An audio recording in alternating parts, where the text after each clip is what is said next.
설명해드리니까 장기동 선생님에 대한 그 동상이 여기에 있어가지고 그거를 이제 덤으로 간 겁니다. 그래서 끝나는 시간은 저희가 또 선생님도 오후에 또 어디 가시고 여기 들어가셔야 되니까 최대한 빨리 끝내드리도록 하겠습니다. 그래서 빠르면 한 4시고요. 좀 늦으면은 일정대로 한 4시 반 정도에는 그냥 저희 다시 왕산 기념관에 도착을 할 수가 있을 겁니다. 그래서 이렇게 생각을 하시면 되고, 그리고 이제 제가 그 맨 마지막이 그 김천에 있는 칙지사거든요. 거기는 뭐 따로 제가 설명을 안 드리고 그냥 자유롭게 관람을, 저희가 한번 가보니까 왔다 갔다 하는 그 거리가 좀 있더라고요. 그래서 거기는 자유롭게 관람을 하시면 될 것 같습니다. 여기는 선생님 혹시 할머니 하다고 오셨죠? 네. 처음이에요.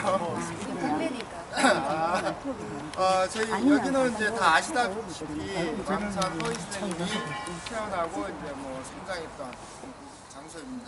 지금 현재는 이제 이렇게 기념공원으로 되어 있는데, 아마 이렇게 이 왕산 선생님 집안이 이렇게 이제 생각터들이 이렇게 된 거는 이분들이 이 국내에서도 의병이라든가 여러 가지 활동을 하셨지만 이 가족들이 다 이제 만주로, 그러니까 연해주 쪽으로 넘어가십니다.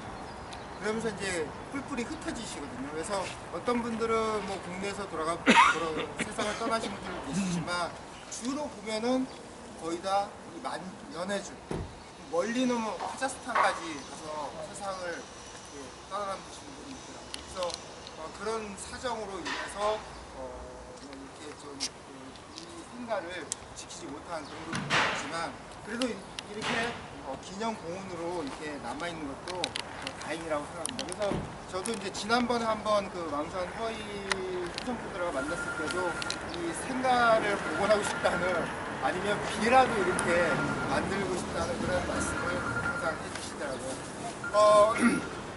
선생님도 왕산 허이 스님에 대해서는 혹시 강의 시간에 다 들어보셨죠? 그렇죠. 그래서 그러면은 뭐 자세한 거는 말씀을 뭐 기존에 다 아셨으니까 다시 이제 기억을 한다는 의미에서 말씀드리겠습니다. 그래서 이 왕산 허이 스님 같은 경우는 이쪽 이 선산 여기에서 태어나시고, 그래서 이 1894년에는 이 왕산 허이 집안이 안동하고 깊은 관련이 많아요. 왜냐면은 일단은 1894년 동학국민전쟁 때 이 형수하고 그다음에 왕산 허이 선생님하고 이 진보, 지금의 이제 청송 있지 않습니까? 이쪽으로 거기 가셔서 생활도 또 하시고, 그래서 왕산 선생님의 큰형이신 방산 허운 선생님 같은 경우는 이 묘도비라든가 묘소가 다 진보 쪽에 있습니다. 그래서 그것도 아마 나중에 저희가 아마 기회가 되면은 갈 수가 있을 거고, 또 안 되면은 다음을 또 기약을 해야 될 것 같습니다. 그리고 이제 그 이후에 이 왕산 선생님의 제자였던 박상기 있지 않습니까?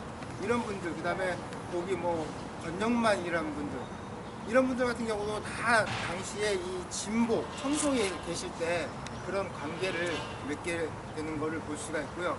그리고 이분은 이제 서울에서 여기 저희가 다음에 갈 김천에서 이제 김상의진 정기 의병을 하시다가 그게 이제 끝나고, 그 다음에는 서울에 가셔갖고 관직상을 하시다가 결국에는 1907년 말에 경기도에서 이제 13도 창의군을 만드시고 1908년 1월달에 서울, 지금의 이제 동대문 청량리 있지 않습니까? 그래서 거기를 왕산로라고 이렇게 지정한 이유도 당시에 13도 창의군의 서울 진격작전을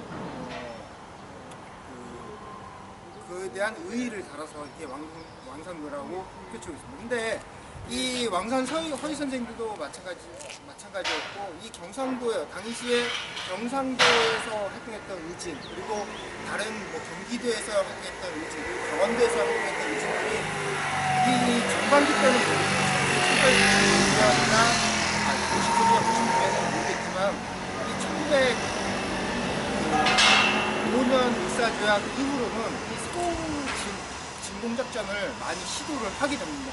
그래서 대표적으로 뭐 영천의 그 정한지, 정용기, 산나무진 같은 경우도 이분도 목표는 서울이었습니다.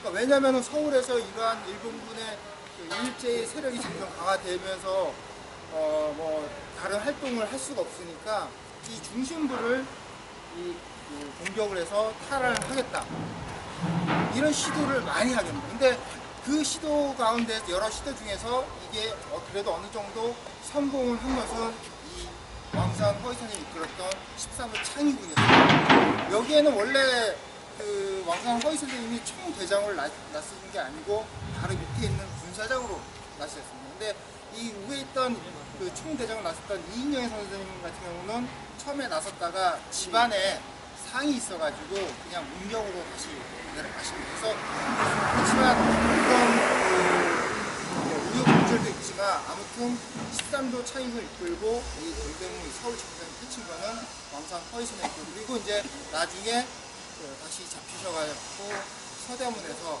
지금 이제 서대문 형무소에서 세상을 떠나는 모습을 볼 수가 있습니다. 이분 같은 경우는 뭐 당시에 이제 뭐 그 서울 와서 간직 생활을 하면서 이 신문 기사가 나옵니다. 여러 가지 신문 기사가 나오고, 그 다음에 돌아가실 때도 이제 신문 기사가 이렇게 쭉 이렇게 보도가 되는데, 전체적으로 보면은 처음에는 뭐 일제의 그 침략에 대해서 계속적으로 이렇게 항거하시는 모습입니다. 왕한테 상소를 올리거나 아니면은 당시에 일본 그 침략의 뭐 핵심 인물인 그런 사람들을 만나서 직접 단판을 짓거나, 그리고 나중에는 뭐 잡히셔도 회유를 그러니까 그만하라 이런 회유 속에서도 끝까지 그 항일 투쟁을 펼치시고 결국에는 이제 세상을 떠나시는 모습. 그래서 신문상에서도 이분에 대한 그뭐 유언 이런 거를 이제 자세히 소개하는 모습을 볼 수가 있습니다. 그래서 뭐 강의 시간을 통해서 많이 들으셨고, 그리고 이 왕산 허위 선생님뿐만 아니라 형이었던 허운 선생님, 그 다음에 허견 선생님, 그리고 이제 나중에 안동하고 가까운 거는 그 허발 선생님의 따님이 허운 선생님이죠. 네, 허운 선생님 같은 경우는 그 안동에 가시면은 그 인천각이라고 있습니다. 들어오셨습니다. 거기에서 석주 이상용 선생님, 그러니까 저희 그 1925년부터 26년까지 대한민국 임시정부 초래 국무령을 지내셨던 석주 이상용 선생님의 손자 며느리가 손부가 되십니다. 근데 이분 같은 경우는 나중에 아직도 내기에 서간도 불안이라고 해보로 나오셨거든요. 근데 이게 중요한 게 당시에 그 지금 왕산 선생님 일가만 봐도 이게 연해주나 만주를 가셨는데 어떻게 생활하시고 어떤 활동하셨는지 이 큰 굵직굵직한 건 잡힙니다. 그렇지만 자세한 거는 잘 안 잡히거든요. 지금 현재 뭐 그와 관련된 기록들이 조금씩 나오고 있지만 이 허은 여순이 같은 경우는 자기 직접 그 어린 나이에 아버지 손에 이끌려서 만주 가셔가지고 거기서 석주 선생님의 손부가 되시고, 그러면서 뭐 여러 가지 일들 거기서 겪었던 일들을 회고록으로 남기셨습니다. 근데 그 회고록이 가지는 의미가 이 만주에 관련된 아니면 해외에서 활동했던 분들이 이 독립운동 말고 도대체 뭘 먹고 어디에서 자고 어떤 고난을 거쳤는지 이런 것들이 잘 밝혀져 있지 않고 자료가 많이 없거든요. 근데 그런 기록들을 그런 것들을 조금이나마 알 수 있는 그런 것이 이제 허은 선생님이 만드셨던 아직도 서간도 가락지라는 회고록입니다. 그래서 혹시 나중에 그거 한번 사서 읽어보시면은 아마 그분이 그 생활했던 그 모습, 마찬가지로 왕산 집안이 연해주 가서 살았던 모습 아마 거의 비슷하다고 보시면 될 것 같습니다. 자, 한번 둘러보시고 나가겠습니다.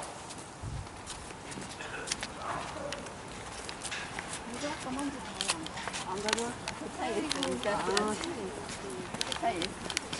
이래 했을 벌써 다 나가지.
너무 가까이 가면 안 나와요. 기념 공원 조성주. 네. 아니 여기서 찍으면 아이고, 그거가 날이 뜨고, 많이 덥지. 많이 덥죠. 조명한 줄 때도 저